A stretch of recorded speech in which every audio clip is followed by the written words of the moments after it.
You believe in Jesus? Are you out of your mind? You're not Jewish anymore. You are a traitor to your people.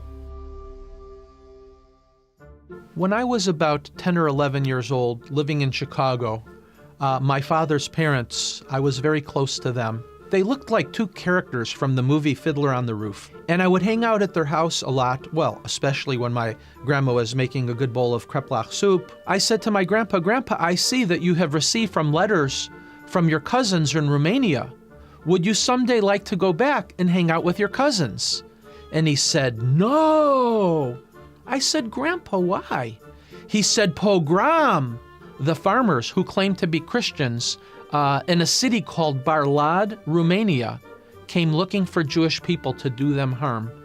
And my grandpa and his sister and mother had to hide in the wine cellar. It was the 70s, it was the John Travolta era. I was invited to go on the spring trip for the University of Illinois baseball team. It was very early on that I was called in to pitch in relief. After our game, my roommate asked me if I would go with him to hear Billy Graham speak that night. I'll take a rain check. Jewish kids from Chicago don't do this kind of thing. My senior year, my friend again told me a famous lady was going to come speak. I said, "I'll tell you what, you tell me what this person has to say, I'll take a rain check." He said a lady named Corrie ten Boom and her family were hiding Jewish people in the walls of their home. They actually got caught by the Nazis, and her whole family died, not only because of their Christian faith, but because of their love for Israel and the Jewish people. Something inside of me said, whatever the real deal is, this must be it. And so when I was getting ready to pitch in my last game against the University of Michigan State, my friend Neil, after going for a run in the morning, comes into our apartment and blows my mind. Neil was Jewish. He said, "Siegs, I need to tell you something.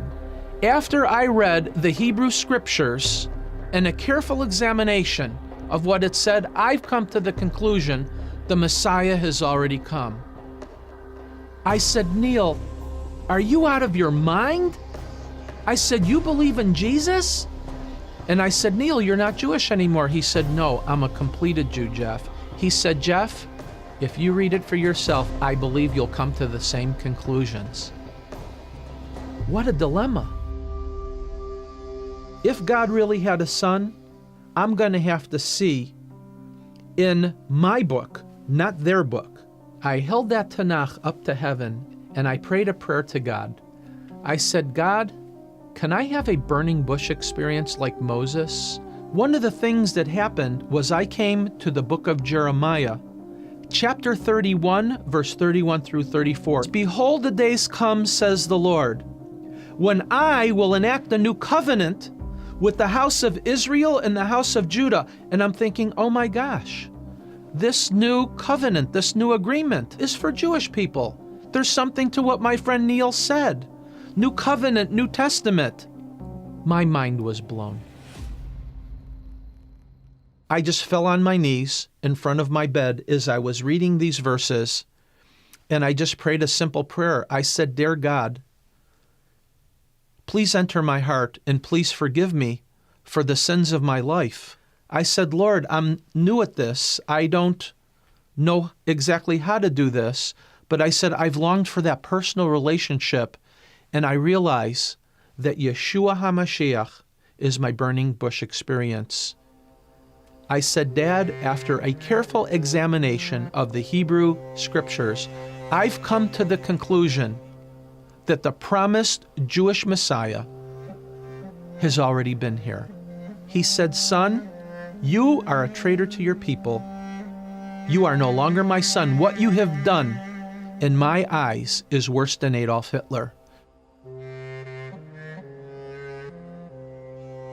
Now this went on for 26 years, until a day came when my younger brother decided to go to church, and he gave his life to Yeshua. He said, "Could you do me a favor? Could you tell Dad the decision I made?"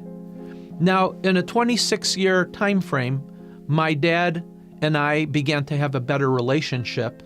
And when I called my dad, I said, "Dad, I need to tell you something. After a careful examination of the Hebrew Scriptures, my younger brother has also made the same decision that I made many years ago." My dad then began to cry.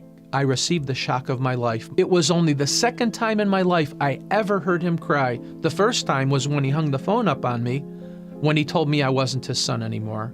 And he began not only to cry, but he began to speak in the Hebrew language. Hineni, God, Hineni, here I am, here I am. What would you have me to do? I said, "Dad, do you want to give your life to Yeshua?" He said, "Yes, I do." For the last 2.5 years of his life, we were like best friends.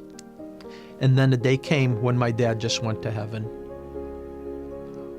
On that day, when I announced to my father that I gave my life to Yeshua, and he said, "You're not my son anymore," my life was turned upside down. But you see, God had a plan. And on that day, it may have seemed bleak, but the Lord saw the future.